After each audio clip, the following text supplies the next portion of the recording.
wouldn't understand that this river runs right through the heart of East Belfast. One time this was one of the main arterial rivers and there were barges and boats on it at one stage, but over the years there had been decline and had been neglected and it's very much overgrown. We want to develop that river for the future. It's going to be a great asset for the people of East Belfast, but it will bring about so many different benefits in terms of environmental improvements, in terms of better health, in terms of walkways, in terms of cycling tracks, all the good and the great things that the people should be doing in a natural environment like that. And this will transform not just the Connswater River, but the Loop River, the Knock River, and it will bring back to life the main arterial river in East Belfast, right from the Castlereagh Hills down to the Belfast Lough. And we would want to work with local residents, with local groups, and also with businesses as well, to ensure that we can open up the river to as many people as possible. And we're looking at a target of maybe 35,000 people that will be positively affected by this development. The public could go down if it was really clean and sit beside it and picnic and things in the summertime, you know, and enjoy it. But the way it is now, you can't enjoy it.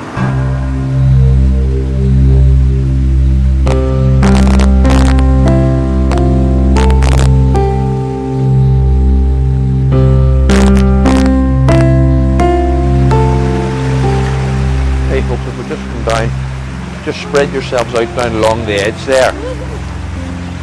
Use the length of the net, and if you give the net a bit of a rub down in around the bottom to see what you can bring up. What have you got? Hey folks, look, maybe you see this already. If you look at this here, if you notice here, we've got sort of, it's like an old medicine or an alcoholic bottle. What's that? It's like the end of a tin can. Now, we talked about that being dangerous. It's like a razor blade. This bridge, they reckon's about 400 years old, called the Connswater Bridge, and it's probably, they think, one of the oldest bridges left in Belfast. I'm not long here as a teacher, and I wouldn't have had a clue about the half of the things with regards to the history behind this river, the likes of the bridge and rivers that meet. It's an area that the children don't get full use out of, and they just see it as a river where they walk by every day, and there's so much more to learn about it. With regards to safety hazard, I mean, as you can see, there's plenty of rubbish and so on, and there's often we have to put out announcements in assembly to tell the children to stay away from it because of the health and safety risks. It's not very nice because you know there's a river down here and it could be nice, but it's not because everybody just keeps throwing their rubbish down and it's just disgusting. We took samples out of the river and it was just broken glass everywhere. It's not nice. It's just terrible because, you know, it's all filthy and dirty, and then people get the idea that our school isn't so good because of it. It could be quite a natural place, you know, because if we cleared it up it would look lovely and there'd be lots of natural beauty and we'd be able to go on projects and that sort of thing. We have just recently completed a study of the river, and two major problems we faced were accessibility and health and safety. Accessibility is very, very difficult. Even directly outside the school, accessibility is a problem. But health and safety is a major issue, and that's due to poor maintenance over many, many years. It has the potential to be an absolutely fantastic resource, not just for the school but for the local community, if they can address both issues. And I would be very confident that the issues of accessibility, health and safety would be fully addressed by the proposed Greenway.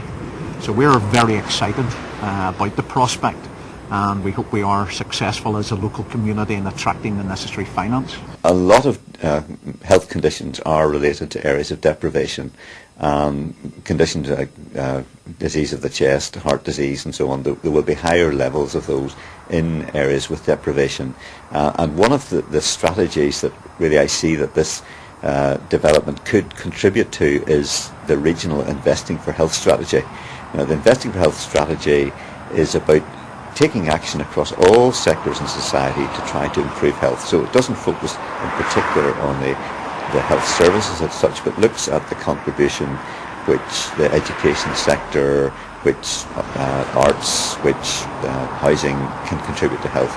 And we see that this development could in fact really play an important part in contributing to the wider Investing for Health agenda. This is also a real opportunity to have a facility that brings communities together, and that will improve the health of the population in those areas.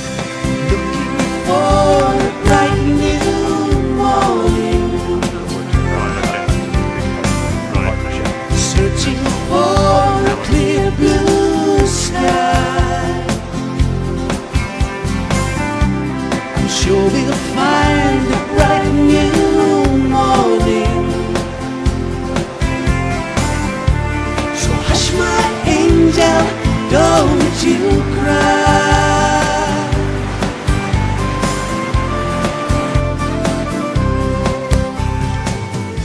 Before we moved in, it was a derelict site. It was an old mill building that had been lying in disrepair since the late 1950s. We now have a centre with car parking, toilets, art centre, restaurant. There's classes run throughout the day. There's shows at night. All the council services are run from here, so there's been a great benefit to everybody. It's a real good feel-good factor about the site now. It has been a catalyst for other projects and for instilling interest in other people and other users who we hope can come forward and help us do something to get the river improved and make it more attractive for everybody. This kind of project can easily be repeated at the Connswater. I mean, we're learning from best practice what's happening across the UK. We're also learning from what's happened in other parts of Ireland. It's not the same size of river. It maybe has different sorts of problems and different sorts of issues, but by improving it, by bringing back a natural resource, getting people down, you get self-management, you get people wanting to do things and become involved, and certainly I think it can easily be repeated. Looking for a bright new morning, searching for a clear blue sky. I'm sure we'll find a bright new morning. So hush my angel, don't you cry. Over the years, East Belfast would have been the industrial hub of Ireland at one stage and been involved in major developments, including the building of the Titanic and the Canberra and a whole range of other ships. And in terms of heavy engineering, we had some of the best workers in the world that made some of the best products in the world.